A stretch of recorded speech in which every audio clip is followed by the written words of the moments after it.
दुनिया का सबसे बड़ा लोकतांत्रिक देश हिंदुस्तान आज भले ही भीमराव अंबेडकर के लिखे संविधान के मुताबिक चलता हो, लेकिन आज उन्हीं अंबेडकर के विचारों को लेकर बवाल मचा हुआ है। क्योंकि भीमराव अंबेडकर बौद्ध धर्म के अनुयायी थे और हिंदू धर्म से बौद्ध धर्म अपनाते वक्त जो 22 प्रतिज्ञाएं ली थी, आज उन प्रतिज्ञाओं पर बैन लगाने की खबर आ रही है। और ये बात किसी और ने नहीं, खुद भीमराव अंबेडकर के पोते प्रकाश अंबेडकर ने कही है। एक बयान में उन्होंने कहा कि खतरे की घंटी बज चुकी है।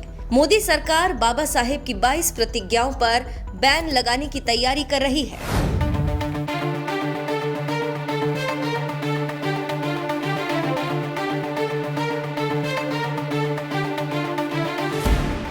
क्या है भीमराव अंबेडकर की 22 प्रतिज्ञा जिस पर मचा घमासान? क्या मोदी सरकार अंबेडकर की प्रतिज्ञा पर लगाने वाली है बैन? अंबेडकर की 22 प्रतिज्ञा में ऐसा क्या है जो मचा है घमासान?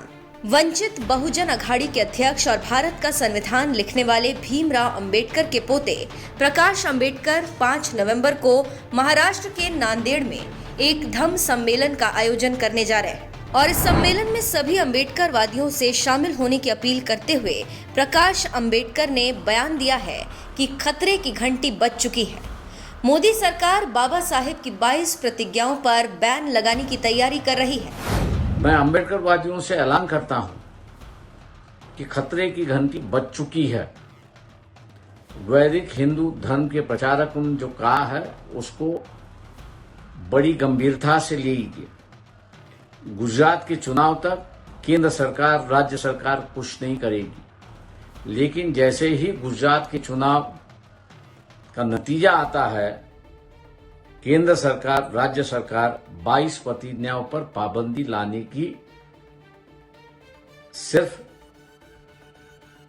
चेष्टा नहीं करेगी तो असलियत में पाबंदी लाएगी, कानूनी कार्रवाई होगी और बाबा साहब की एक तरफ की इज्जत की जिंदगी का रास्ता जो बताया था उसको खत्म करने की बात यहां पे शुरुआत हुई। 5 नवंबर को नांदेड़ में धम्म सम्मेलन आयोजित किया गया है। मैं तमाम अंबेडकरवादियों से ऐलान करता हूं कि इस धम्म सम्मेलन को सफल बनाने के लिए लाखों की संख्या में आप उपस्थित रहिए।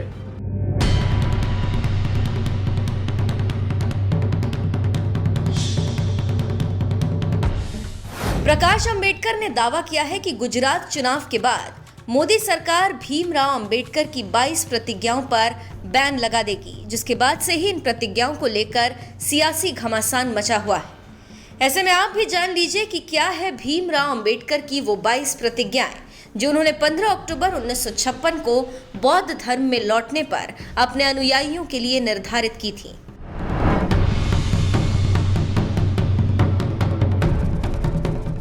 मैं ब्रह्मा, विष्णु और महेश में कोई विश्वास नहीं करूंगा और ना ही मैं उनकी पूजा करूंगा। मैं राम और कृष्ण जो भगवान के अवतार माने जाते हैं में कोई आस्था नहीं रखूंगा और ना ही मैं उनकी पूजा करूंगा।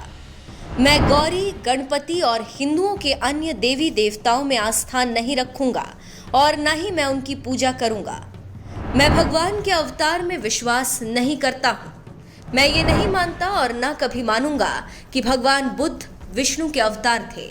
मैं इसे पागलपन और झूठा प्रचार प्रसार मानता हूँ। मैं श्रद्धा में भाग नहीं लूंगा और ना ही पिंडदान दूंगा। मैं बुद्ध के सिद्धांतों और उपदेशों का उल्लंघन करने वाले तरीके से कार्य नहीं करूंगा। मैं ब्राह्मणों द्वारा निष्पादित होने वाले किसी भी समारोह को स्वीकार नहीं करूंगा। मैं मनुष्य की समानता में विश्वास करता हूँ। मैं समानता स्थापित करने का प्रयास करूंगा। मैं बुद्ध के अष्टांगिक मार्ग का अनुसरण करूंगा। मैं बुद्ध द्वारा निर्धारित परमितों का पालन करूंगा। मैं सभी जीवित प्राणियों के प्रति दया और प्यार भरी दयालु रहूंगा तथा उनकी रक्षा करूंगा। मैं चोरी नहीं करूंगा। मैं झूठ नहीं बोलूंगा। मैं कामुक पापों को नहीं करूंगा।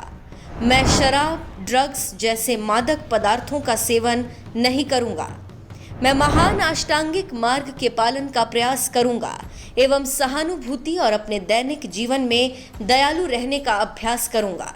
मैं हिंदू धर्म का त्याग करता हूं जो मानवता के लिए हानिकारक है और उन्नति और मानवता के विकास में बाधक है, क्योंकि यह समानता पर आधारित है और स्वधर्म के रूप में बौद्ध धर्म को अपनाता हूं। मैं दृढ़ता के साथ ये विश्वास करता हूं कि बुद्ध का धर्म ही सच्चा धर्म है। मुझे विश्वास है कि मैं फिर से जन्म ले रहा हूं। मैं गंभीरता एवं दृढ़ता के साथ घोषित करता हूं कि मैं इसके बाद अपने जीवन का बुद्ध के सिद्धांतों व शिक्षाओं और उनके धम्म के अनुसार मार्गदर्शन करूंगा। धर्म परिवर्तन कर बौद्ध धर्म अपनाने वाले भीमराव अंबेडकर ने जो ये 22 प्रतिज्ञाएं निर्धारित की थीं, इनमें से कुछ प्रतिज्ञाएं ऐसी हैं जिन पर ऐतराज जताया जा रहा है। खासकर हिंदू धर्म को मानने वाले साधु संत अक्सर इनमें से कुछ प्रतिज्ञाओं पर सवाल उठाते रहे हैं, क्योंकि ये प्रतिज्ञाएं सीधे तौर पर हिंदू विरोधी मानी जाती हैं, जिनमें साफ तौर पर कहा गया है कि ब्रह्मा विष्णु महेश की पूजा नहीं करनी चाहिए और ना ही भगवान राम कृष्ण को अवतार माना गया है।